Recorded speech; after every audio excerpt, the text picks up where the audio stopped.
Hello students, welcome to Carefree Education. Students, in this video we are going to understand what rhyming scheme is. Rhyming scheme होती क्या है? अब rhyming scheme क्या होती है बेटा? कभी हमेशा पोएम एक पैटर्न फॉलो करता है और वो पैटर्न हमेशा जनरली लास्ट वर्ड्स में ही देखा जाता है। वो लास्ट वर्ड्स के साउंड में हम जो पैटर्न देखा जाता है उसे राइमिंग स्कीम कहा जाता है। अभी वो एग्जाम्पल से समझेंगे कि एक्चुअली मैं बोलना क्या चाहती हूँ। ये बहुत पुरानी पोएम है जो हम बचपन से पढ़ते आ रहे हैं। कौन सी है? Twinkle twinkle little star how I wonder what you are. अब आप इसके लास्ट वर्ड्स पर ध्यान दीजिए, star, are, high, sky, star, are. अब लास्ट वर्ड जो हम देख रहे हैं तो कौन से वर्ड सिमिलर हैं? स्टार सिमिलर है, फिर आर सिमिलर है। सिमिलर इन द सेंस उनका साउंड सिमिलर है। जब हम स्टार बोल रहे हैं और आर बोल रहे हैं तो दोनों का क्या है? साउंड थोड़ा सा सिमिलर है। तो इसको हम राइमिंग स्कीम देंगे ए। अगेन दिस इज ए।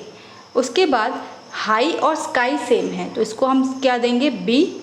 और ये भी स्काई और हाई दोनों का साउंड सेम है तो इन दोनों को हम क्या राइमिंग स्कीम देंगे? बी और बी। स्टार और आर ये तो दोनों का साउंड भी सिमिलर है, प्लस ये किससे और सिमिलर हैं? पहले वाले से सिमिलर हैं तो इसको फिर से हम क्या दे देंगे? ए और ए। इसका मतलब इस पोएम की राइमिंग स्कीम क्या बनती है? ए बी बी ए। मुझे पता है अभी आपको समझ नहीं आई होगी, इसीलिए बहुत सारे एग्जाम्पल्स करेंगे और इसको पूरा सॉल्व करने की कोशिश करेंगे। सबसे पहले मैं इसको हाइड कर देती हूँ। राइमिंग स्कीम इसकी हमें पता नहीं होनी चाहिए, ये हम सॉल्व करेंगे। अब star like star bright, first star I see tonight, I wish I might, have this I wish tonight. अब मुझे बताओ, ब्राइट, टुनाइट, माइट, टुनाइट चारों ही वर्ड सिमिलर हैं तो इस पोएम की राइमिंग स्कीम क्या हो जाएगी? ए 4 टाइम्स ए। क्योंकि इसके चारों ही वर्ड्स एक जैसे हैं तो इसकी राइमिंग स्कीम क्या हो जाएगी? A. Okay, coming to the next one, Jack and Jill. ये भी पोएम हमने बहुत बार पढ़ी है। अब इसकी आज राइमिंग स्कीम समझते हैं। इसकी राइमिंग स्कीम से तो आपको सब कुछ क्लियर हो जाएगा। Okay, Jack and Jill went up the hill. Hill आ गया। सबसे पहले तो लास्ट वर्ड्स को हम अंडरलाइन ही कर लेते हैं कि हमें आसानी हो। Jack and Jill went up the hill, hill. फिर हो गया वाटर। हिल और वाटर का कोई कॉम्बिनेशन नहीं है, ये कोई सिमिलैरिटी नहीं है साउंड में तो ये हो जाएगा ए और ये हो जाएगा बी। फिर आ गया क्राउन। क्राउन ना हिल से सिमिलर है ना वाटर से सिमिलर है तो ये हो जाएगा सी। लेकिन आफ्टर और वाटर सिमिलर है, वाटर आफ्टर दोनों सिमिलर हैं तो ये इसको क्या देंगे हम राइमिंग स्कीम? बी। इसको बी क्यों दिया? क्योंकि ये किससे सिमिलर है?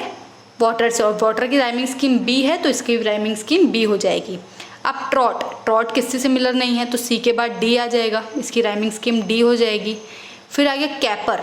कैपर किसी से सिमिलर नहीं है। आपको लग रहा होगा कैपर और आफ्टर को हम सिमिलर क्यों नहीं बता रहे? क्योंकि आफ्टर में ट भी आ रहा है और कैपर में ट नहीं आ रहा है तो इन दोनों का साउंड अलग हो गया तो इसीलिए हम इसको देंगे ई। कैपर किसी से सिमिलर नहीं है। नॉब अगेन किसी से सिमिलर नहीं है तो इसको आ जाएगा एफ। उसके बाद पेपर, पेपर और कैपर सिमिलर है। कैपर की क्या थी राइमिंग स्कीम? ई, तो पेपर की क्या हो जाएगी? ई। क्लियर है? तो इसकी राइमिंग स्कीम क्या हो गई? A B C B D E F E. अब इसको नोट डाउन कर लीजिएगा तो मैं ये आपको दिखा दूंगी। और सिमिलरली एक और चीज़ आप समझो, वाटर और आफ्टर, वाटर के एक छोड़ने के बाद है आफ्टर तो इसको हम स्लैंट राइमिंग्स भी बोलते हैं। मतलब एक छोड़कर जब राइमिंग हो, जैसे कैपर के बाद एक छूटा हुआ है फिर ये है तो इसको हम स्लैंट राइम्स भी बोलते हैं। अब देखिए यही था हमारी rhyming scheme, A B C, again B क्योंकि वाटर और वो सेम है, फिर डी, फिर ई कैपर का, एफ नॉब का और अगेन पेपर और कैपर सिमिलर है तो उसका भी ई। तो राइमिंग स्कीम क्या हो गई? A B C B D E F E.